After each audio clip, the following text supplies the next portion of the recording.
Great. Good evening. I would like to call to order the May 3, 2021 Lake Washington School Board study session. Let the record reflect that all board members are present. And it was recently announced that school districts may begin to hold in-person open public meetings. However, attendees must pre-register to attend, and that applies to either a board meeting, a study session, or a special board meeting. Due to limited seating capacity, registrations are on a first-come, first-served basis and accepted until 1 p.m. on the day of the meeting. You can email Diane Jenkins at djenkins@lwsd.org, and she will confirm your attendance. All attendees are required to wear a face mask and maintain 6 feet of physical distance at all times. Upon arriving at the Resource Center, the public will be required to check in and follow an attestation process. In addition, board meetings and study sessions continue to be live streamed and viewable on the district's website. If you are unable to view the live stream, the meeting, you can call 425-936-2813, and the conference ID is 37127, and you can listen to the meeting that way. The topic for our study session tonight is a strategic plan update. Dr. Holman. Yes, thank you. And tonight we are bringing to you an update around our strategic planning process for preparation for the 21-22 school year. We know as we conclude this school year, we are thinking about how to transition students well, but also thinking about how do we do that in alignment with our goals as an organization, with our strategic priorities, and how do we do that in a little bit more rapid fashion than we typically do, knowing that just given all of the work this year, we're starting a little bit later, but we're being intentional about how we do this work, how we engage both internal and external stakeholders. And so with that, I'm going to hand it off to Associate Superintendent Mike Van Orden to walk us through our thinking for our planning. Thanks, Dr. Holman. So tonight we want to take you through 4 parts for our update. First of all, just give you an update on where we are with this year's efforts. And so, as Dr. Holman mentioned, much of our work has been focused on returning students to school, and all of our central office administrators have been engaged full-time plus in that work. And at the same time, we have maintained many of the initiatives we've been working on as part of our multi-year strategic plan. But ultimately, we do want to talk about how we're going to get ready for 21-22 now that we do have more capacity, that people are starting to get back into kind of more of a normal, for lack of a better term, set of routines and procedures. In addition, we want to give you an update on the Office of Superintendent of Public Instruction Academic and Student Wellbeing Recovery Plan requirement. Actually, that's a state and a federal requirement. OSPI is the organization that is managing and monitoring that, and we believe that recovery plan is actually really tightly aligned and can be tightly aligned with our strategic plan. And so we'll talk about the specific requirements of that plan, but also how it works and weaves together with our strategic planning efforts. And then we want to wrap up tonight by giving you an example of what strategic work can look like next year, so that even though we're talking about these initiatives, we want to go into detail on one of them so you can see how it might play out. And so we'll wrap up with an example there and then have time for questions throughout. So it's important for us to, as we're doing our strategic planning efforts, continue to remind ourselves of our mission and vision. We've been talking about that in all of our conversations. I don't think as explicitly maybe as we want to, and so we are going to ground ourselves very clearly, and this is we're planning for next year, and that's that each of our students is graduating, so that's a first step, and that they're prepared to go out into the world. They're prepared for post-secondary careers, they're prepared for post-secondary education, they can be civically engaged. And so to get them to that point, we need to make sure every part of our organization is tightly aligned, and that's the goal and the purpose of a strategic plan, is to keep working in that direction. So as you recall, we have 5 areas in our strategic plan: academic success, well-being, community engagement, excellent staff, and effective use of resources. And then each of those areas has specific initiatives that play out over multiple years. And so what we're going to do next is give you just brief updates on some of the work that has been happening this year in spite of COVID, in fact, in some ways to help us move through COVID. And so different associate and assistant superintendents will share some, just again, some high-level updates on some of the work that we're doing for those initiatives. And I'll start out with that. So for the area of academic success, as you can see on the left, we have a number of initiatives, but some things that we have intentionally done this year to make sure that we're staying tight with our strategic plan, but also recognizing that we're in this very unique environment this year. So as you may recall, in the summer, as we were beginning to think about transitioning to a very different way of instruction, we have a study session here. Shut that down.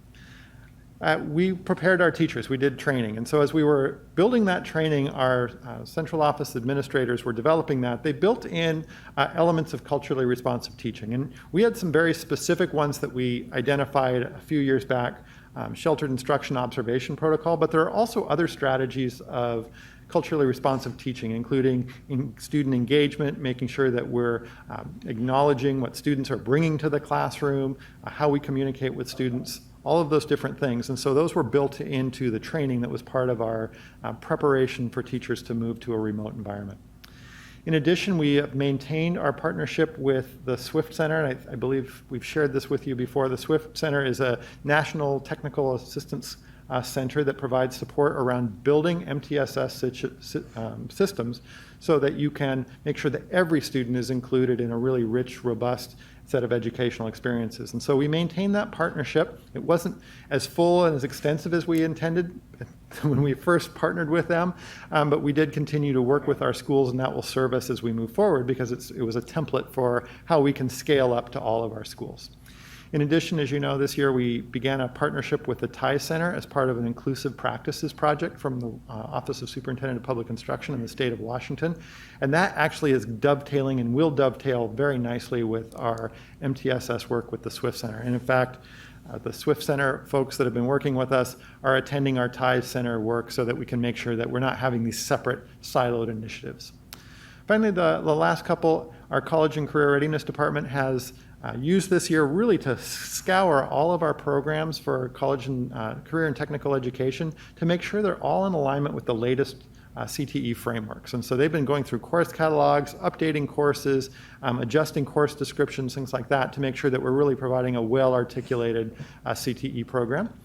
And then finally, as you may recall, and again, this is unique to COVID, but our intentionality around early learning allowed us to really focus on our preschool programs and make sure that we brought students back, and that was, as you know, our first return to in-person instruction. So again, wasn't specifically called out when we developed the strategic plan, but given our situation, making sure that we're attending to our early learners was important. So for our next area, well-being, Matt can, if I can get us moving here, share some highlights for well-being. Yeah, and I won't go into great depth on either the well-being or community engagement because we've had program reviews recently for our student services and our equity, opportunity, and inclusion departments. But just, consistent with our strategic plan, we've been working to embed social and emotional learning and supports into both professional learning for remote and hybrid instruction. We really did a lot of work this year to incorporate parents intentionally into our school equity teams as part of their ongoing development.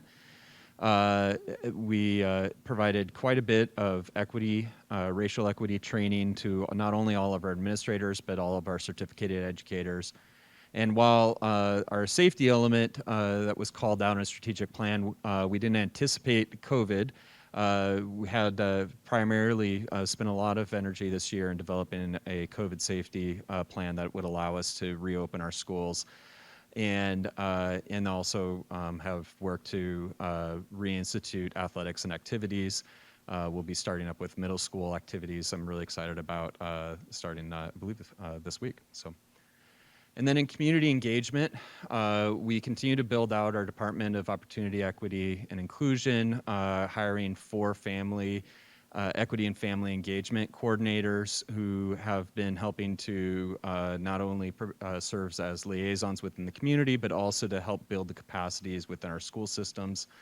Established new partnerships such as Community in Schools and the Academy for Creating Excellence. established a student advisory committee this year whose voice has been really helpful as we've brought that into our strategic planning efforts. And a host of other family and community engagement opportunities, one of which is a family night cafes program. So.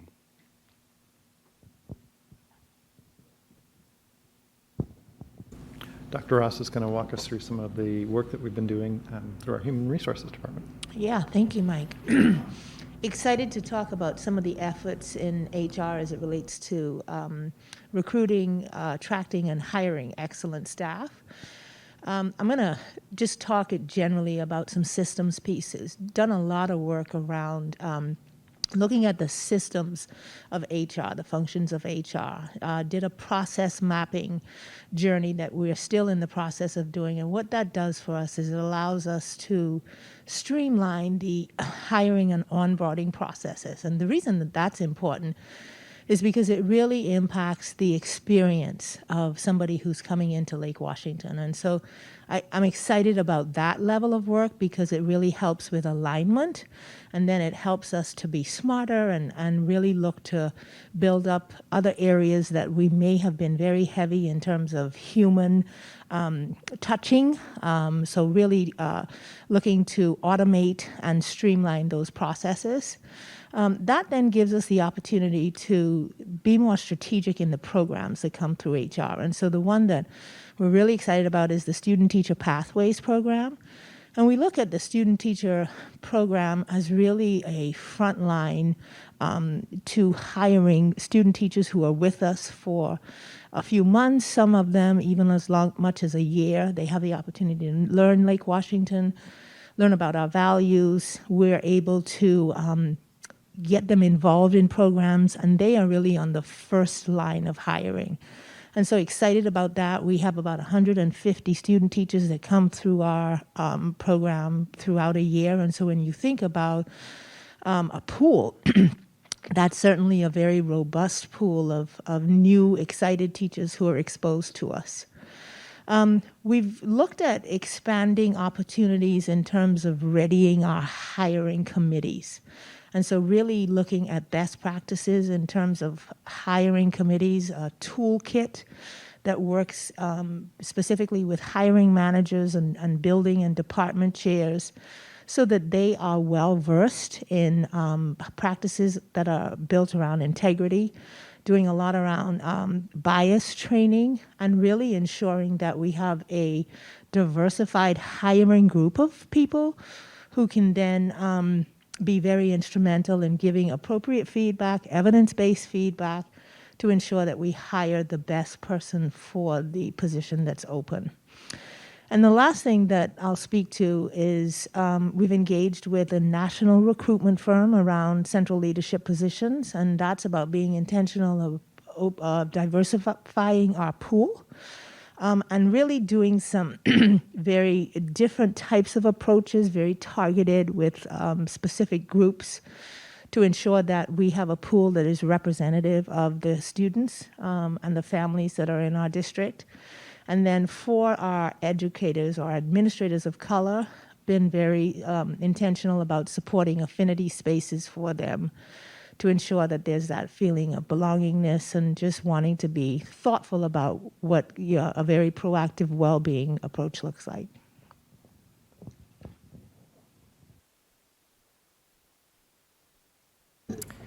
Right, I'm going to talk about the effective use of resources along with Sally. And so our Facility Advisory Committee convened last year, but completed their work this year. So they provided the recommendations on future facility needs.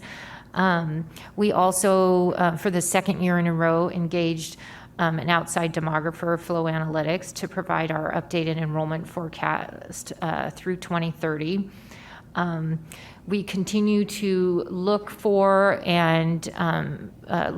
partnerships, ways we can partner with other agencies, and so we submitted a partnership proposal for our shared facility with City of Redmond.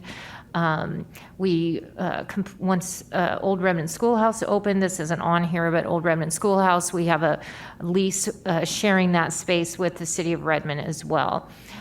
We received our annual Meritorious Budget Award. So that's for my area, and then Sally will talk about her area. Thank you, Barbara. So this year we are celebrating a 3-year effort of completing the update of all of the classroom presentation panels for our teachers. They've become critically important for the delivery of concurrent and in-person learning. And with that also is implied a great deal of professional learning for our teachers. And then we also implemented the full suite of the Microsoft 365 platform, which includes Teams. And implied there is access for everyone. Of course, the hardware that's required, the Wi-Fi connectivity. And then, of course, in the back end, we've updated the servers for both storage and traffic management and security because there is heightened activity in the cyber crime area, so we work very hard at that. And then lastly, to support all of our users, our user base expanded to 30,000 households and families and kids because of remote learning, and we have expanded our technology support to respond to that. So 24/7, phone and email, all throughout the year.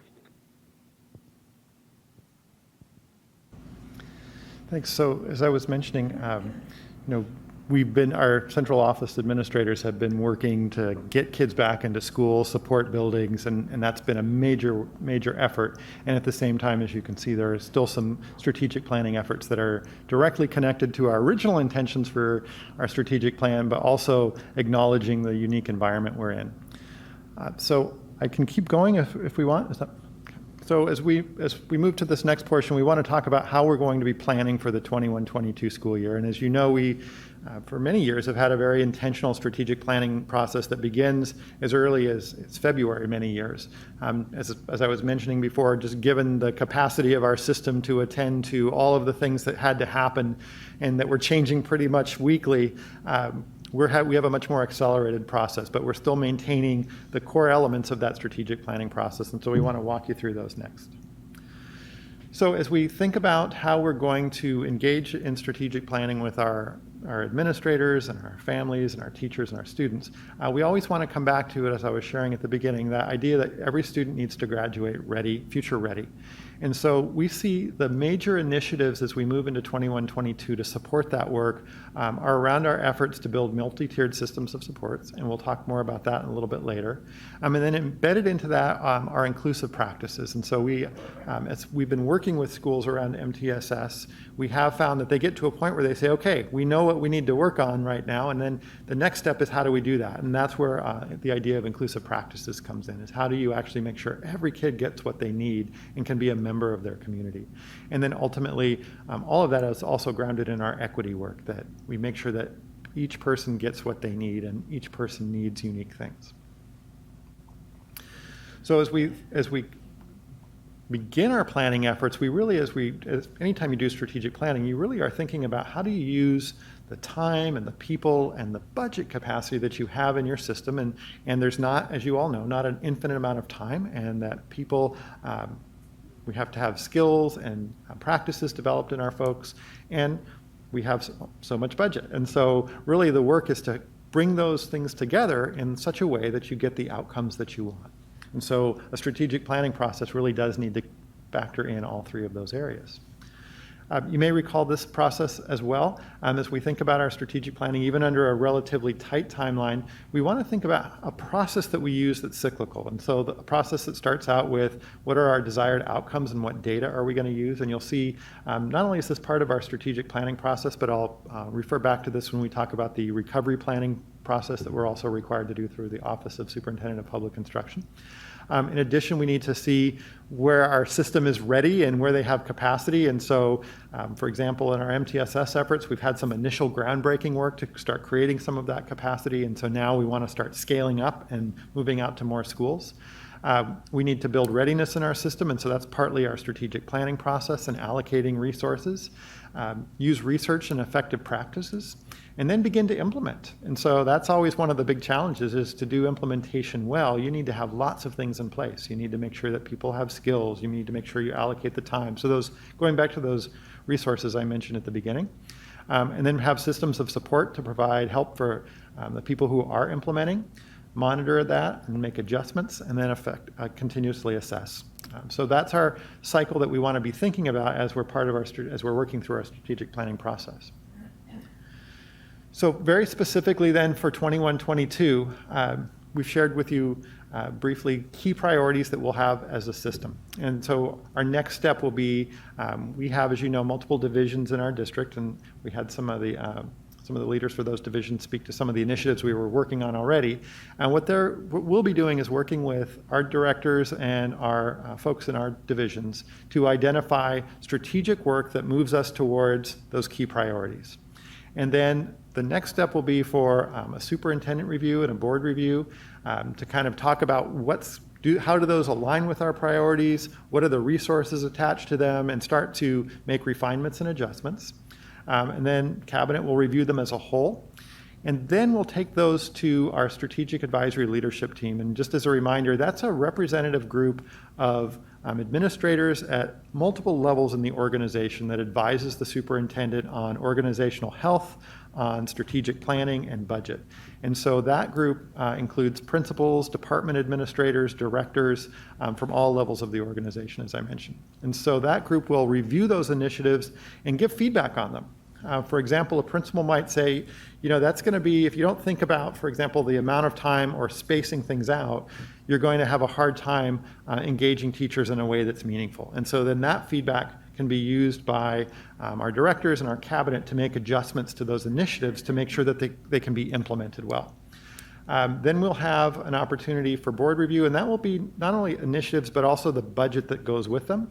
And then ultimately we get into June and we start making sure everybody in the organization is very clear on what the work is for next year. We share what our proposed budget is, and then the budget that is connected to those strategic initiatives, as well as the other organizational needs that we have, will be coming to the board. Community hearing, and then the board adopts the budget. And then as you saw, that's one part of strategic work, is the resources that are needed to make that work happen. And so then we can actually start working on implementation of those strategic initiatives. So as we were mentioning, budget is one part of the picture, and very specifically for tonight, we're thinking about the strategic goals and objectives. And so, for example, if we think about MTSS, equity and inclusive practices, we'll be thinking about budget allocations and supports that really directly connect with each of those. Now, that doesn't mean that we also don't have other needs in the organization. And so we still need to make sure our buses are running, that students are getting their meals, that our buildings are clean and welcome spaces for learning. But as we're thinking very specifically about strategic efforts, we do need to make sure those are sourced well, that they're prioritized, that there's capacity in the system. And so part of our work is budgeting. And so that'll be, again, part of the process that we work through. So more to come on that. And as you recall, typically in June, we'll bring forward what we see as the strategic work for next year, along with the budget for that, for the board to review. As I mentioned at the beginning, however, this year we have another piece of work that is connected to our strategic planning efforts. And that is a requirement from federal and state, which is a academic and student well-being recovery plan. And so there are some very specific requirements that we were just made aware of for this.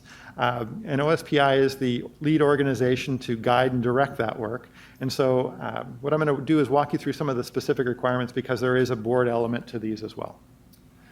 So first of all, as I was mentioning, there's the academic and student well-being recovery plan is really grounded in new federal law around the ESSER funds. And essentially, it requires a portion of those funds to be used for academic recovery and acceleration. And I think we're being really intentional as a district to try to keep ourselves out of a deficit mindset, to think about, well, what are all the things that students lost, and think more about how do we make sure they're on track to hit that mark I mentioned at the beginning, which is to graduate on time.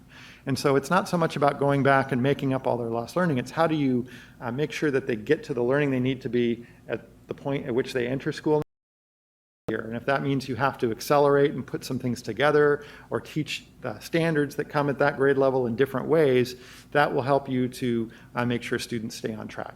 That's not to say there won't be kids that need some more, and that's again part of our MTSS. But again, ultimately, you have to have a plan to address those. That plan needs to be submitted, and in our case, that'll be submitted to the Office of Superintendent of Public Instruction.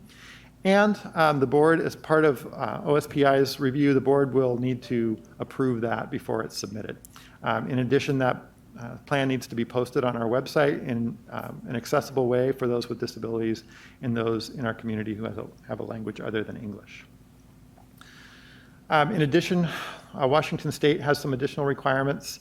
So they directed OSPI to develop a template. And so we have a very specific set of questions and items that we have to address before we submit our plan. And then in addition, OSPI identified some other criteria that were not specifically spelled out in the federal requirements, but the federal requirements gave the state and because through the state, OSPI, the opportunity to add some additional requirements. And so one of those is the use of an equity analysis tool. And we're in the process right now of identifying that. We've been looking at some state, national, and local tools, and we have a team that's going to be refining and developing that. And essentially what that is a series of questions that you ask yourself every time you're thinking about an initiative. So who is going to be impacted by that initiative? How will it work to address gaps in opportunity? What are the implications you haven't thought about? Who's been involved in the development of that plan? And so you ask yourself that series of questions to make sure you're always thinking about equity as you're implementing or even developing new strategies.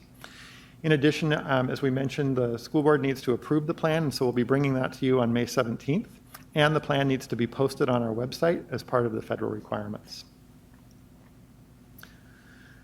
Finally, our specific requirements, as I mentioned, we have to submit that plan. Our due date is June 1st. We're hearing across the state that was an incredibly tight timeline given all of the things that are being asked of the plan, but we will share with you kind of our timeline to get to that point in a few moments. In addition, OSPI reviews that plan and then lets us know if they have any concerns with any parts of the plan. We get an opportunity to revise those before the ESSER III funds are released for our use.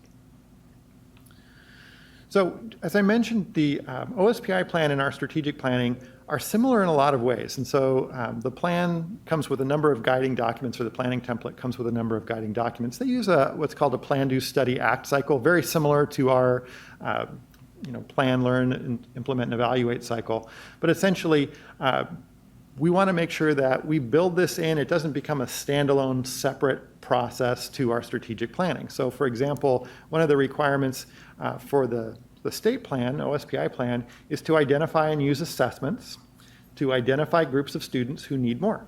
And so, for example, if we say our Hispanic students are not hitting the same targets as other students, then we need to call that out specifically and then identify supports to address it.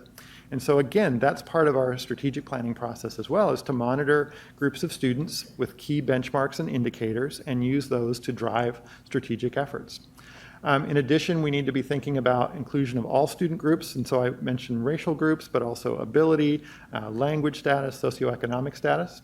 We need to be thinking about learning recovery. And like I said, we're being careful not to go with a deficit mindset, but we also know that students need to get the skills that they will need to be on track to graduate and move into post-secondary opportunity.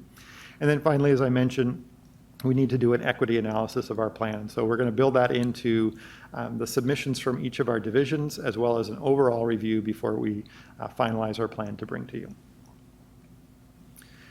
And then finally, again, connected to our larger strategic efforts, the recovery plan asks us to think in multiple phases. So one is summer. And so we do have a pretty robust summer program planning effort that's currently underway with multiple departments, including special education, accelerated programs, intervention services, and our teaching and learning department, to provide lots of different opportunities, again, around the needs of groups of students. In addition, we need to be thinking about that re-entry into the first weeks of school and what will kids need to be successful. And so you noticed it's an academic and well-being recovery plan, and so we'll need to be thinking about students' social and emotional readiness, their academic readiness. but also and ultimately needing to be thinking about the longer term improvements that need to be made to make sure that kids are on track to be future ready. And so again, that's really where our strategic plan ties nicely into this additional plan. So again, rather than having two separate plans, we want to make sure that these two are definitely connected, and that we will not be adding more work or doing things in competition with each other. So specifically, as we start to integrate those two plans, we've already started working with our district leadership team to make sure they're aware of the requirements of the OSPI plan, but also going back to our strategic plan, saying, okay, remember, these are the things that we've committed to working on to improve outcomes for kids and make sure they're graduating future ready. In addition, we've been working to think about how do we survey and develop information that we can share with our community to get feedback, and potentially in some different ways than we've done in the past. And Matt, do you want to just briefly speak to that, how we're developing that survey this year?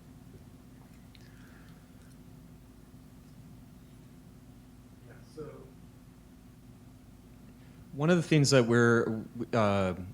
we invested in the other year was a tool called Thought Exchange, and it is provides us with the ability to ask open-ended questions of our stakeholders and to essentially crowdsource intelligence. And what that means is that we ask our community. We're going to ask them a series of questions in these exchanges. They'll provide open-ended responses around things like priorities, what innovations we should sustain and keep going for the next year, what supports are necessary to help our students thrive in the coming year. And then those thoughts can be essentially rated in such a way that allows us to see where there's similarities and differences across different stakeholder groups, and not to essentially presuppose what answers or kind of limit what ideas might come out from our community. So we tried this in a limited extent last year with our community. It was really informative, and so we're going to take that approach again this time, in addition to using our Panorama survey data, which is more of a traditional survey that's currently going on with our students right now. So those two pieces together, along with a lot of our other data sources, will help us identify what we believe will be kind of the strategic priorities and those needs. If you could look back at what Mike had referenced in terms of really re-entering the fall, what do we need to be emphasizing the most? So again, tight timeline, but we're looking to turn those around quickly so that we can actually analyze those surveys and use it for our planning efforts. And so by next Friday, our goal is to have survey results that we can begin analyzing. Then ultimately, we use that information, our student data that we do have, to begin to identify not only OSPI required interventions and supports that go into those three phases, summer and beginning and throughout the next year, but also our strategic efforts. And so how do we start to really focus and prioritize the work of the whole organization next year? Then, as we mentioned as well, we have opportunities to review those plans with an equity analysis tool.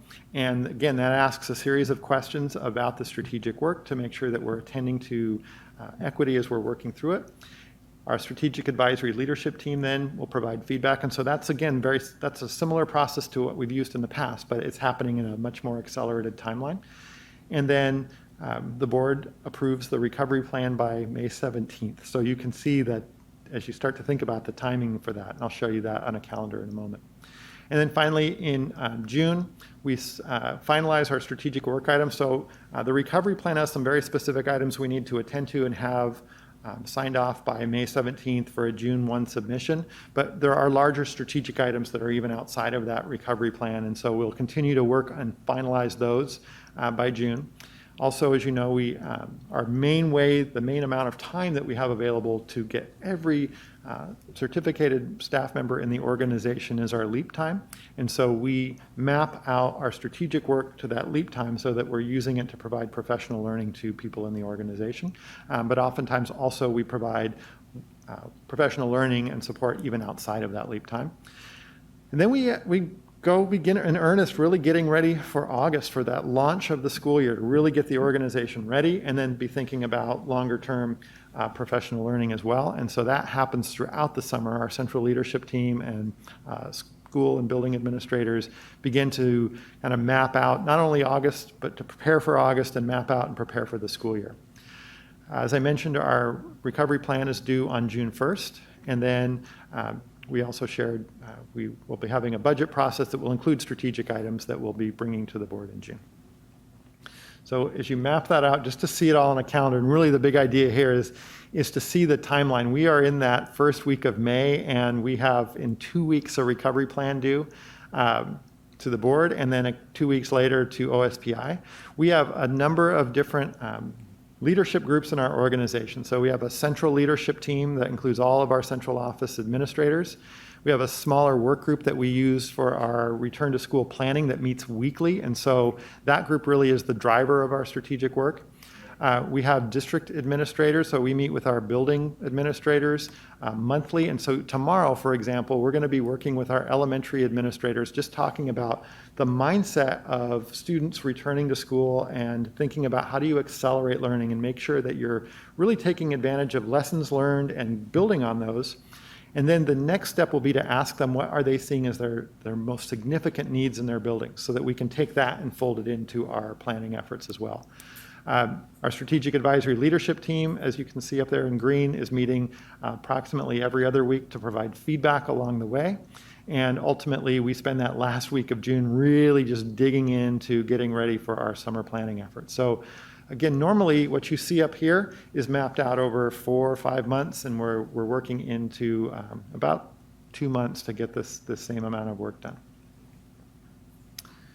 So to wrap up tonight, I wanted just to share a picture of what one of these strategic work areas might look like in practice next year. And as I've been mentioning, there's a process for us to get there, to get feedback from different parts of the organization about how that plays out. But if we think about multi-tiered system of support, which we've shared with you multiple times over the years, this really is a framework for thinking about how do you bring the different elements of support in an organization together in a very cohesive way. And when I say different elements, I'm thinking about the academic supports. We're thinking about the social and emotional supports. We're thinking about all the infrastructure that's related to those.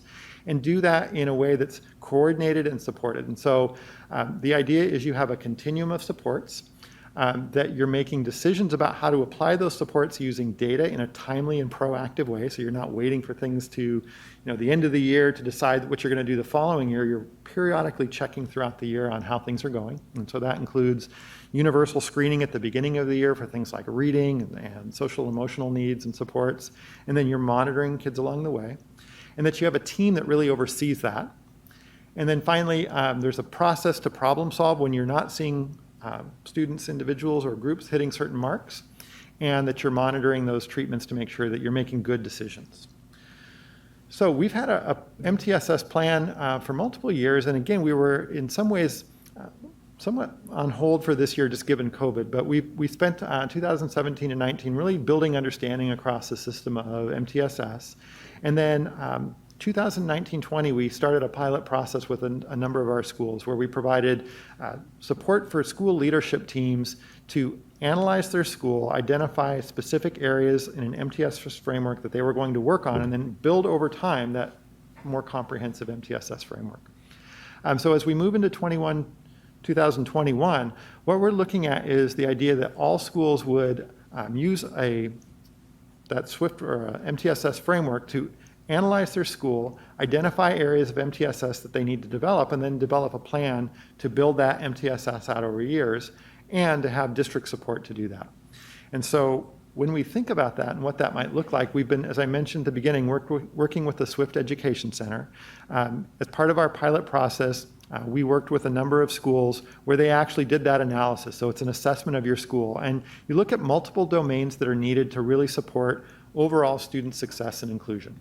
And so that includes everything from leadership to having a really solid MTSS academic behavioral support system in place. Also having district support to make sure that's working well. And so before COVID, we had a district implementation leadership team that we'll be bringing back together that really is working at monitoring how MTSS is being implemented across the district and serves as a liaison between schools and the district cabinet so that we can make sure that we're problem solving and make sure that we have resources to provide supports for schools. And what that analysis consists of is schools asking themselves a series of questions in multiple domains. And so these are 3 examples from 3 different domains. For example, academic support. So a school leadership team will sit down and ask themselves a series of questions. And so, for example, we'll say, is there universal supports available to prepare students for post-secondary education? And then what are those? And the team ranks and evaluates all of those, each of those individual categories, and gives themselves a score. So you can see academic, some examples for those. For behavior, universal behavior and social emotional supports is clearly evident. For universal instruction for all, if you look at that first bullet, no student is intentionally placed or sent to another school due to our lack of capacity to serve them. So if a school answers no to that, then that points out an area for growth. And as more schools answer no to that, that points out a system area for growth. And then we can really start customizing the support for schools to get them to there. And then we monitor how they're making progress in each of those indicators over time. And so one way that we could actualize this for next year is continuing to work with the Swift Center. They provide consultation on how do we make sure that schools conduct that analysis in a very valid and reliable way, and then works with our district leadership team to support schools as they're implementing an action plan based on their assessment. And so, again, that's an example of what MTSS might look like across our whole system as we move into next year. And then if you backwards plan from that, you can think about all the things that need to go in place. The training for our building administrators to run those assessments, the training for their leadership teams, the support once they start to identify areas of growth. So for example, if they say, we really need to work on having a good diagnostic assessment and how to use that with evidence-based interventions, we can provide the support for that. So ultimately, all of those things start to come together, and we have those all clearly identified before everybody kind of wraps up for the summer and our central office begins to plan for next year so that we can hit the ground running, not only in the fall, but even as early as the summer. So much more to come, and again, we're full gear. We're in full gear right now, making sure that we can be planful and thoughtful, but also make sure that people are very clear when we get to June what our plans are for next year. Thank you. That was great. Any questions from the board? Would you remind us which schools are the pilot schools for MTSS? Yeah, so we had Rush was one of them, Lakeview, Redmond High School, and then we also have been working with our inclusionary practices schools to build in MTSS, and so they were actually pretty excited as well. And so that is Twain, Rockwell, and Kirkland Middle. But again, I think the board has asked this in the past is, okay, but when is everybody going to go in? And so I think that's really the next step.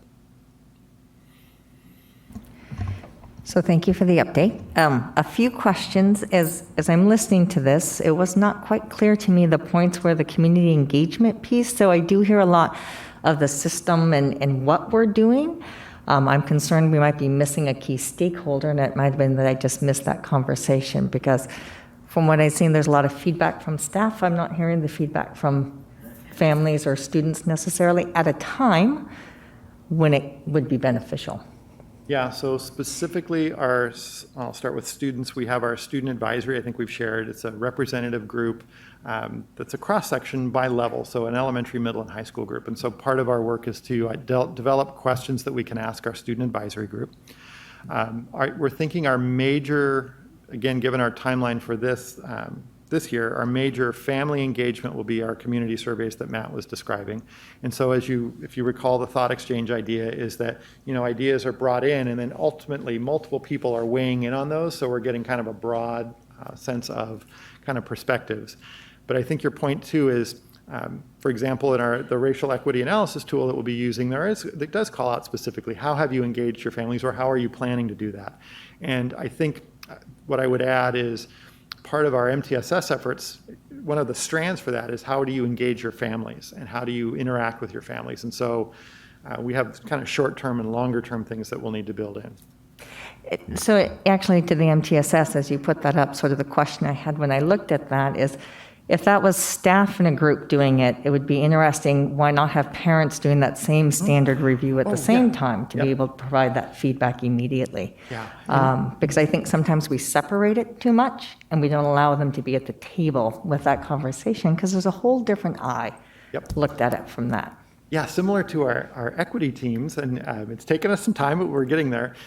Ultimately, that leadership team that happens in a school, there's family members on that team as well. And in a high performing, like the highest level, highest performing group, you're actually also thinking sometimes about community partnerships, and so even local, regional, neighborhood partnerships. So they're on the team talking about supports and services and how those are brought together. So that's part of what SWIFT does, is helps us to talk about how and when do you integrate families to be parts of those leadership teams, and then how do you reach out to your community, engage them in meaningful ways.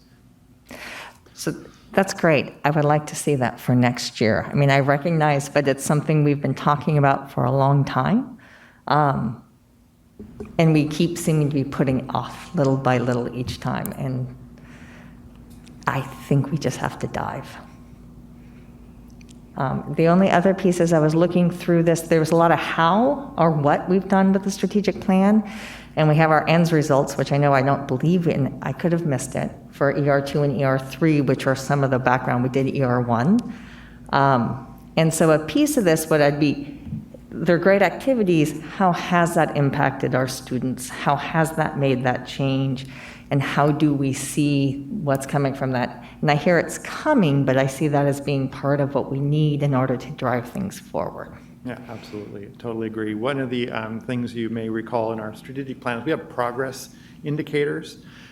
Some of those are available, some aren't, but we are looking at using those. In addition, we have been having conversations with our central leaders about what are going to be the data points we're going to use to monitor as we implement, but also, as I was mentioning, to also identify what's the work. And so part of the recovery plan is to say, by group, how are you monitoring, or how are you identifying which group needs what? And so, for example, our graduation rate, we do have groups, for example, our Hispanic students, where graduation rates seem to be declining. And so there's a very clear area that we need to focus on. And so that's driving some of our strategic planning. And then we have to think about, well, what are the indicators we're going to use next year to monitor the effectiveness of our plans? And so I think, and I was very brief, we said each department is identifying specific strategies, and we're looking at what would be the indicators that department will have for us to monitor. So for example, when I'm talking with Jen Rose, and she has a plan about, even if it's curriculum adoption and really high quality math instruction, well, how are we monitoring that? The other thing is, as I mentioned, our MTSS efforts will have some very specific implementation monitors. So for example, one, have you even completed the analysis? And if you have, that's great. And if you haven't, then we need to go back on that. And then if you're working on, say, inclusive academic instruction, are you using it in classrooms? Can we go in classrooms and see it? And then you start to map into, now are we seeing better outcomes for kids? And so part of our district leadership teamwork and implementation teamwork will be to identify those indicators and monitor those as we're implementing, for example, MTSS. So you're right, I totally agree with you. We have to be very clear on what those are, get those identified, and then monitor them over time. And ideally be reporting back the bigger picture as to regards to how that actually occurred in it. I think that's the piece that I keep looking at this, that I'm concerned about. The only other piece, let's see, there was the third one, I apologize, is there are some larger issues that are still out in our community. They're not in the strategic plan from what's put up there. I'm assuming, school safety in regards to our well-being, in regards to school resource officers. That's definitely a big topic that's still out there and hasn't really, as we've not been in schools, it's sort of been at the wayside, but it's definitely starting to bubble up. School start times keeps rearing its head at different times. And so I do think there are still some very strong community issues that are about delivery, and I don't know how those will get built into this process. Yeah, we were talking about that because I think sometimes when you see these large strategic plan and these big goals, you forget that there are very concrete, specific things in there. And so the items you mentioned were one, we were actually talking about that today, school resource officers. And so that becomes part of your strategic work as well. Like who's got it? When's it going to happen? What's the outcome? Another one we were talking about is just our Quest programs and how we're evaluating those and where kids are being educated. And so we said, that's got to be part of our work as well, and who's assigned to it. And so there's just the day-to-day operations of a school district that we have to be attending to, and those are embedded in those larger initiatives, but they're not called out specifically. So I did take note of the ones you mentioned, and we have some others as well.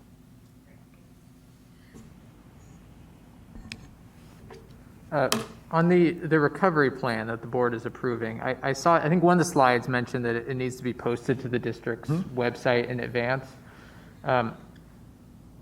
When will it be when is the idea of when it would be posted, and how will it be posted? Yeah. So the idea would be that we get it developed and ready for you by the 17th, so you'd get an even advance of the board meeting, and then it would be posted upon approval. And so that's an opportunity then for families to see it and provide input if they need to. Okay, that seems pretty tight. Yes. Is that? Well, it sounds like that's what you're shooting for. Well, So part of it was we were given this June 1st deadline, and I think, when did we, it was, 3 weeks ago? Week and a half maybe. ago. Okay, see, I was being generous. We've had a week and a half to get this information, internalize it, and put it into a process. And so part of it's driven by OSPI saying June 1, and then having a board meeting, a board approval process. Yeah. That doesn't mean to say that we can't come back and say, you know what, we need to adjust these down the road, and we're hearing things from our community that would say, do this instead of this. But the initial plan needs to be to OSPI by the 1st. Okay, so it would be posted to board docs. Would that be the posting? I'm just kind of curious on where it would be posted. We'll post it on the district website. As well? So families have access to it. Okay. And would that be posted in time for them to provide feedback, or would that just be posted after it's been approved? I think at this point, we were thinking posting after May 17. Are we approving on May 17th? Yes. We would be, yeah. So well, we'd have to get it prior in order to approve it. I would be hard pressed to be approving something I see for the first time that evening. Correct. And so why not post it at the same time in which to be able to provide feedback if they so wanted? Sure. So I thought it said that they had to have an opportunity for feedback. It's the posting, and so OSPI has weighed in on this, is that the posting is the opportunity if a family sees it and wants to provide feedback, that's the mechanism. The feedback could be in terms of the approval or in terms of the implementation, but I hear what you're saying. It makes sense to get it up as soon as it's ready, and then we can share anything we hear from the community. I think it's partly the timing, but not impossible. Yeah. Input when it can have impact. If it's after the fact, it no longer can have impact. And so the board would get it in board materials, and so we can post it at that same time. Ideally, I would, yes, I'm assuming during your time frame, you can't do it earlier than that. But knowing that in advance and the community can know that, then they have, and just have some mechanism in which they could feed that back, and we can use that with the part of the approval component as well. Great. I agree. Thank you. And again, remember, it can also be used to make adjustments after approval, so we want to keep that in mind too. Director Stewart hasn't had a chance to ask questions. So Director Stewart and then Director Sage. John, and Mike, I'm getting some feedback from parents about thought exchange and how it's, and to be quite frank, I don't think I've looked at it in a long time, or if I have, it hasn't made an indelible mark on me. Could you provide us with some samples of the surveys there and the thought exchange, the wording? The parents are telling me it's too vague to really have their answers have an impact. And I can't say that without seeing it. So, and I don't want to make the assumption that they're right. I have no doubt that that's the feeling they have when they read it. But it may be their perspective only. Mm-hmm. And I want to make sure that that's a perspective that I can share. And if so, then we need to work on how to make it more readable, and and be able to give answers that would have the power of an impact, which is what you want. You don't want to have vague directions, that's for sure. I think I know you that well. God knows I don't want vague directions, or I'll end up in Timbuktu. So anyway, if you could give us some examples of that, I'd appreciate it. Yeah, Matt's working on developing the questions right now, and again, we have such a tight timeline, we want to get that ready sooner than later, so.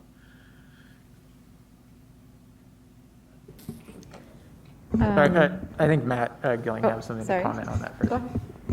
Oh, I mean, I think that's, if you consider kind of the spectrum of ways using a tool, electronic tool to gather community feedback, you have kind of a selected response option in surveys, and kind of given our time frame to be able to do those in such a way that we'd be able to actually meaningfully analyze them versus asking open-ended questions that allow community members to kind of rate the responses. It's a very different experience, and neither option is necessarily ideal. So we'll be working to try to provide more. This will be our second go around with it to be able to provide better communication with our community around how this tool is used. I understand survey work. I've been doing it for 40 years. So the question is, what is it that parents see as being too vague? And no, open-ended questions are a bear because it takes you forever to analyze them, and then you have to figure out what in the heck they want to say sometimes. Whereas the objective short answers you can get to, but if the questions aren't sharp enough to the parent taking it, or the options aren't as delineated as possible, then you're left with vague information from them, and it doesn't help you at all. It doesn't help us at all. And that's why I want to make sure that we have, because I want y'all to have the best input to make y'all's decisions.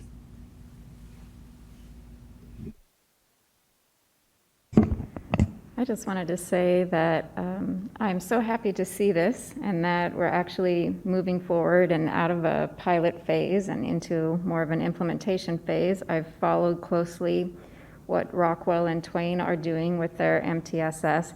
I see the different roles that different staff members can play in the building as much more meaningful and to really benefit all students, that I would love to see that continue. I'm wondering if, along with the ways that staff members and teachers will be interacting in an MTSS world, is there professional development for the teachers to manage the staff members' new roles? Yes, that's part of it. So the initial, and again, still to be developed, but again, based on our pilot process, we do a school-wide orientation to MTSS. What's your role in it? How do you play a part of it? And then, like I said, there's a leadership team that's trained for how to do an assessment and identify the structures in their school. And then I think what you're talking about is then you start to identify, okay, what are the things we're going to work on? So the idea of universal design for learning and instructional kind of framework. Oftentimes our schools were saying that's an area we need to work on. And so then that becomes the growth area for that school. And then we come in with professional learning for teachers on how to do that. And so if they say we want to have more kids included, and we want to make sure that they're being successful, we need UDL, and so how do we get that? And so that's where the training comes in. And then there's also a direct connection between the leadership team and the staff to be having two-way communication about how are your grade level teams working together? How is your classified staff working to support? And so the school leadership team is also broad and representative. So family and community be great, but also classified staff members, special education, general education, EL, building administrators, et cetera. So it really is kind of a multifaceted group, and that group is targeting what learning that the whole school needs, and then we as a district provide support for the schools to be able to do that. Does that answer your question, though? It sounds like it's a much broader approach and more school-wide, so the teacher won't actually have as much individual management of people, whereas other staff members, the classified staff members, will actually already know what that role is, and they will be able to perform it without much guidance from the teacher, I guess, because it's a building-wide initiative. Well, so what might happen in the case you described is let's say a grade level team working together and saying, okay, we have this group of students and we're working with the students this way. And then ideally a classified staff members in that conversation with that grade level team. And then they're deciding as a group, okay, well, how do we use our resources? What supports do we need? So it's not just saying you're off on your own, but it's saying what are the things we need to do? How do we do them? And so let's say it was an instructional strategy where you're grouping kids and you need to have adults around in different places. Well, who's where? And what's the role of the classified person? But they're part of the conversation, and they're part of an intentional process that's based on student need. So it's not just, hey, you've got this kid, go off and do it. You really need to be at the table. So I think it's like Siri was mentioning, if you're not at the table and part of the planning, then you're not as connected. And so I think that's an important part that we need to make sure is built in. It seems like there's a little bit of an element of co-teaching where paraeducators would have roles with all students and be able to answer and support all students in the classroom. Thank you.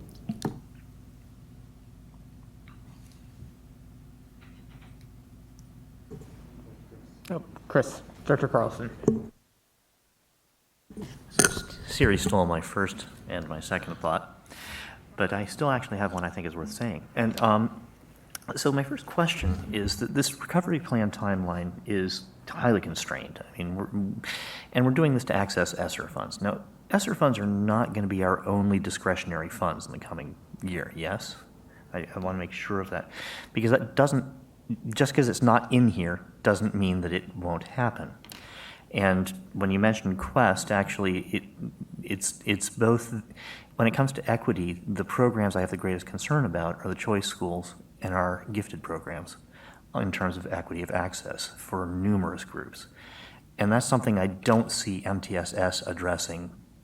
MTSS is every building. This is a problem where the building, the right people aren't necessarily even in the building, and that's a bigger problem.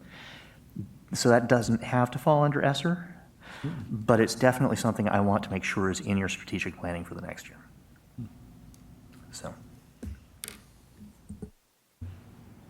So early in Mike's presentation, he had kind of three key priorities. MTSS is one, and that really is a model that a building uses to address the needs of students within that building to ensure the systems are in place for behavior and academic. The other two key priorities, inclusive practices and equity, I think what you just identified, it probably is combined within those two because it's both around inclusion, but it's also around equity of access. So anyway, sorry. My point was simply that we're working under a ridiculously compressed timeline. I'm not expecting you to come up with a perfect strategic plan for addressing those things in this timeline. But this timeline is about accessing the ESSER funds, not about our actual strategy. I would like to see a well-developed strategy before we enter the next school year. So, thanks.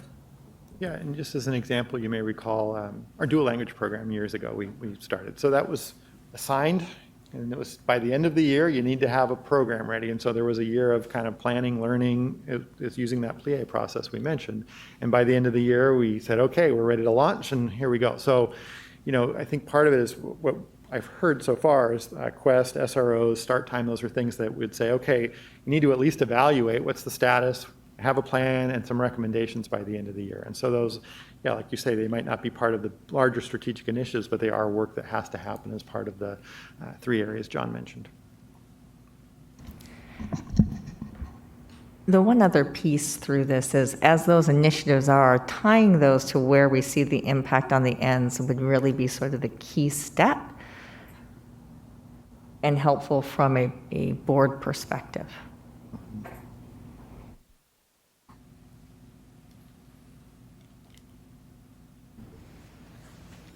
Okay, any last questions or comments? Last comment, this is a ridiculously tight timeline you guys are working on. I appreciate the fact that you're not walking in here just shedding anxiety from this every seam. This is crazy. So thank you for all the hard work. Yeah, I agree. Okay. At this time, the board will now convene into executive session for 1 hour. We'll start the board meeting a little bit late. I think we'll just go ahead and make that known now.